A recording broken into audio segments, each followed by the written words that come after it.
Continuaríamos con la ponencia de la doctora Reina Parroquín Pérez, en colaboración con el doctor Marco Montiel Zacarías y la doctora Miriam Remes Pérez, que se titula La educación social como factor de resiliencia urbana.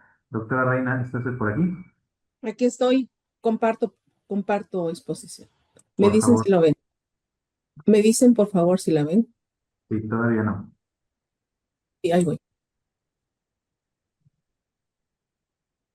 Déjenme ver dónde dejo de compartir.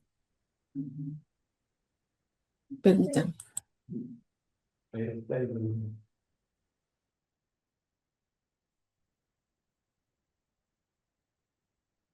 Me dicen si la ven ahí. Ya se ve, doctora, nada más si la pone ¿Está bien? para modo de presentación. Muy bien, muy bien. Ahí va. Listo, ya Bueno, se ve. buenos días, gracias por la invitación. Es un honor estar aquí y escuchar temas tan interesantes que tienen un punto de coincidencia con lo dicho por las doctoras en la búsqueda de estas formas de cómo lograr o cómo aportar para que esas comunidades lleguen a ser resilientes, cada una con sus características propias. Bueno, en esta primera fase de mi investigación, inicié así como una idea, planteamientos y me fui enamorando como todo investigador e ir avanzando en esa búsqueda de cómo, de cómo seguir, darle continuidad a esta misma y que esta misma vaya creciendo. Mi tema tiene que ver con esa resiliencia urbana y en estas comunidades, en la búsqueda de su resiliencia, sin que aceptemos que aún así son resilientes. Entonces, México, por su ubicación geográfica, ya sabemos que está ubicada en dos regiones ciclogenéticas, es vulnerable a ciclones tropicales intensos que afectan principalmente zonas costeras.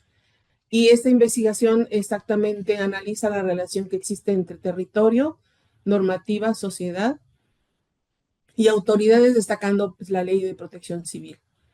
Y la educación en la gestión de riesgo como clave para fortalecer la resiliencia social. La finalidad es que estos hallazgos permitan a las autoridades a orientar estrategias y priorizar acciones para aumentar la educación en gestión de riesgos, para fortalecer la resiliencia social ante amenazas naturales en la zona de litorales.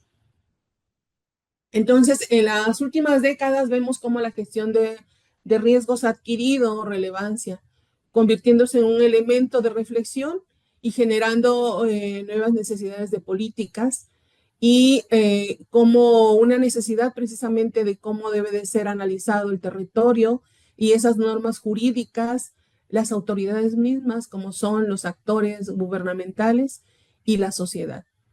Y lo cual ha derivado en el desarrollo de nuevos marcos legales que cuenta con un enfoque preventivo, educativo y participativo, y a través del cual se puede fortalecer la resiliencia en la sociedad de frente a los desastres naturales. Entonces, entender el riesgo como un constructo social y no como un fenómeno natural desde un sistema complejo, entendiendo ese territorio como un espacio geográfico en el que se expresan las relaciones sociales y políticas a las que está sujeta la sociedad, el marco normativo mismo y las acciones que esta misma sociedad tiene en cuanto a actividades económicas y de índole de la forma de sobrevivir de ese territorio. Entonces, cada gestión de riesgo debe de ser contemplada desde el conocimiento mismo de la localidad, en esas dinámicas que convergen en ese mismo territorio, dadas sus particularidades sociales, normativas e institucionales. Esta metodología, en esta primera fase, les decía que se va uno enamorando de nuestras temáticas, ¿verdad? Y poco a poco la vamos enriqueciendo. Y crece uno mucho cuando los escucha y ve uno los puntos en común. No da tiempo de ir tomando nota de todo, pero es muy, muy interesante. De verdad, crean que retroalimenta mucho. En el paradigma entonces de la resiliencia, vemos en esta metodología el análisis del marco normativo, y cómo el marco normativo apuesta a la resiliencia urbana como una parte para fortalecer las fases de prevención del riesgo. Hay un análisis de fenómenos hidrometeorológicos durante estos últimos 4 años, principalmente en la zona del Atlántico, datos de censos, del censo del INEGI, mapas del territorio, una encuesta para añadir una dimensión social y cualitativa a la investigación respecto a la importancia de la educación en gestión de riesgos como, como clave para fortalecer la resiliencia social. Es una encuesta que se convirtió, pues, obvio, al momento de ser replicado, aplicada a mi caso de estudio, que es la ciudad de Chetumal, del municipio de Otón Blanco, del estado de Quintana Roo. Es un territorio costero ubicado en la franja del Golfo de México y que también está afectado, ha sido afectado constantemente por fenómenos hidrometeorológicos. Como ven aquí, hice un análisis de los principales eventos, en este caso huracanes y tormentas tropicales que han afectado al Océano Atlántico durante los periodos de 2020 a 2025.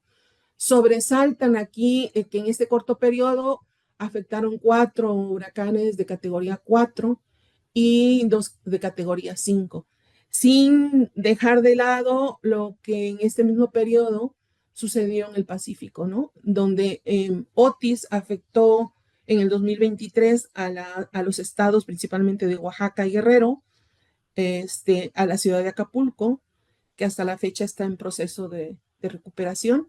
Y después en el 2024, John nuevamente vuelve a afectar estas mismas regiones. Un ejemplo de lo que los huracanes, en el caso de Ágata, ha afectado en el mismo periodo estudiado en el 2022, dañando viviendas, carreteras, caminos de terracería e infraestructura municipal.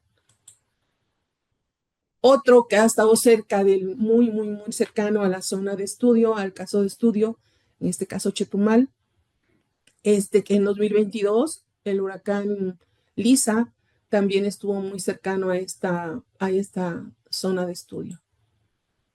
Y bueno, la fase que tiene que ver con todo el análisis normativo en cuanto a la gestión del riesgo. El artículo 3 establece que la gestión del riesgo deberá considerar la protección de la vida, la salud y el patrimonio de las personas, así como la infraestructura estratégica y los ecosistemas. Y vemos cómo dentro de la misma estructura de la normativa en el artículo 4, el fomento de la participación social para crear comunidades resilientes y que ellas mismas sean capaces de resistir a estos efectos negativos, donde forma parte de la recuperación las acciones solidarias y donde ustedes han hablado ya del cómo cada comunidad se va a recuperar y va a sobreponerse de manera particular dadas las condiciones de esa localidad. Y la ponencia de hoy, en la conferencia magistral de hoy de la compañera de Brasil, hablaba que de esas particularidades, ¿no? Y cada una de ellas pues tendrá sus características en común. El 17 pues da a las unidades, a las entidades federativas, precisamente mediante el sustento, pues llevar a cabo todo lo relacionado con protección civil. Y en el 41, y no menos importante, los mecanismos idóneos para que la sociedad participe en la planeación y supervisión de protección civil en todos los procesos. Entonces, la ley general de protección civil establece de manera explícita la necesidad de promover una cultura de protección civil mediante la educación formal y no formal. Mediante crear sociedades críticas, informadas y capaces de actuar contra los riesgos para mejorar la capacidad de respuesta ante todos estos embates por el cambio climático. Entonces, autores como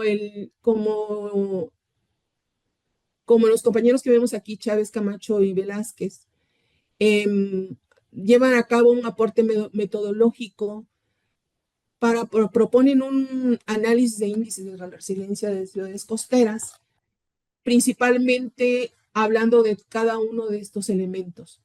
El cómo la gobernanza forma parte de esta misma, la infraestructura crítica, la cuestión social, que ya he dicho que es parte de la fortaleza a la que le apuesta el mismo gobierno, y el cómo el actuar de la población eh, de manera colaborativa ante las amenazas, en esa retroalimentación y autoorganización, pues abonan al estatus de la experiencia de reconstrucción de la resiliencia. Y que cada uno, pues, seguramente responderá de forma distinta, y también que también conlleva a que cada una de ellas, dadas sus características económicas, pudiera abonar o no al recuperamiento de la misma, ¿no? Y la resiliencia pudiera ser de características distintas.